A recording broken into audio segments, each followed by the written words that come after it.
Hello everyone. Today I am so excited because I get to do an album review of one of the artists that I absolutely love as a kid, Willa Ford. Maybe you haven't heard about her. She released an album in 2001, preceded by the single I Want to Be Bad. And I absolutely loved her album. It was a great one. It defined my childhood. And she released a few singles afterwards. She never released another album. So when she announced that she would release an album 2026, I was so excited. So I am very happy to be doing this review here for you today. Amanda was Willa Ford's first album in 25 years, and the name of the album was very important. It was a way of reclaiming her name, and the first single was Burn Burn Burn. It was a great choice of single because it was a bridge between the first album, Willa Was Here, and Amanda. Willa Was Here was a little more popish, leaning towards R&B. Amanda is a lot more club friendly. So Burn Burn Burn was a mix of those two. You kind of hear the past in that song, but it also leans towards what the rest of the album is gonna be like. And it was a great choice for that very reason. Honestly, it was listening to that album, it was great to see that she hasn't lost her touch at all. She still has a great voice and still knows how to make a great album. It's it's a fun album. It's a very club friendly album, very fun to listen to. You can dance to it. But however, if you actually listen to the lyrics carefully, it has a very dark layer underneath it. So it's a good balance. You have lighthearted fun, but if you want to go deeper, you just have to listen to the lyrics carefully. Burn Burn Burn is a good example of that. So it's very fun. If you listen to it, it has a very good beat and you just want to dance to it. But it has a lot of lyrics about taking back your power. And for example, there's one line in the song that goes, "We are taught to be the enemy, ashamed of wanting more. Taking back our power turned the beat louder." So it's, you know, telling you not to be ashamed of wanting more for yourself, and you just have to take your power back and do whatever you want to do.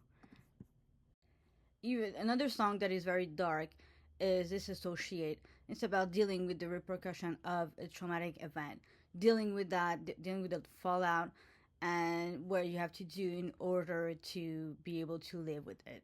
And once again, you had the dichotomy of having very dark lyrics to a song that is a little bit more upbeat.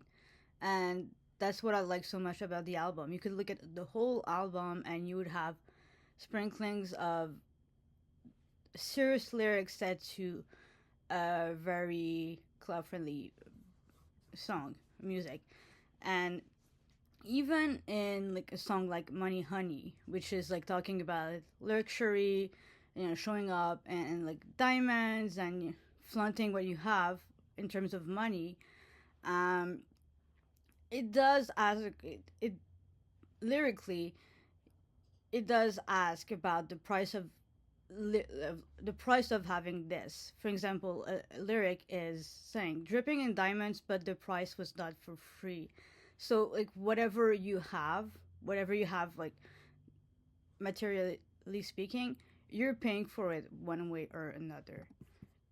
And again, you see serious themes appear in the album, like in Hammer. She talks about not being properly treated in a relationship, or Safe with Me, which is a sweet love letter to someone to say you'll always be there for them to support them, or How You Like Me Now, which is about an abusive ex and leaving the abusive situation.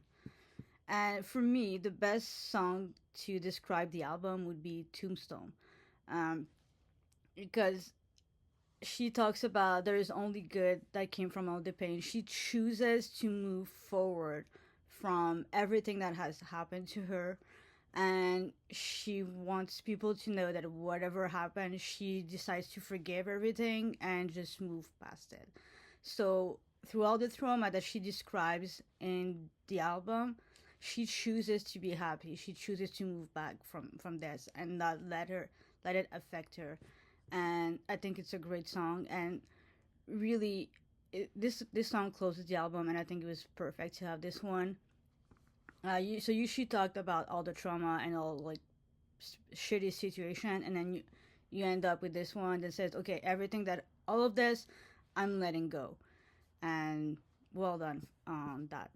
I would give this album an A minus because it's really an enjoyable album, whether you want something light and just something to get you dancing, or you really want something that talks about some more serious stuff. And I think this was great. I don't know if I should call it a comeback album, but it's her comeback album. She hasn't released an album for 25 years, so okay, I'm gonna call it a comeback. But I'm really happy that she decided to make this album. It's a very good one, and I do hope that we'll see more from her in the future.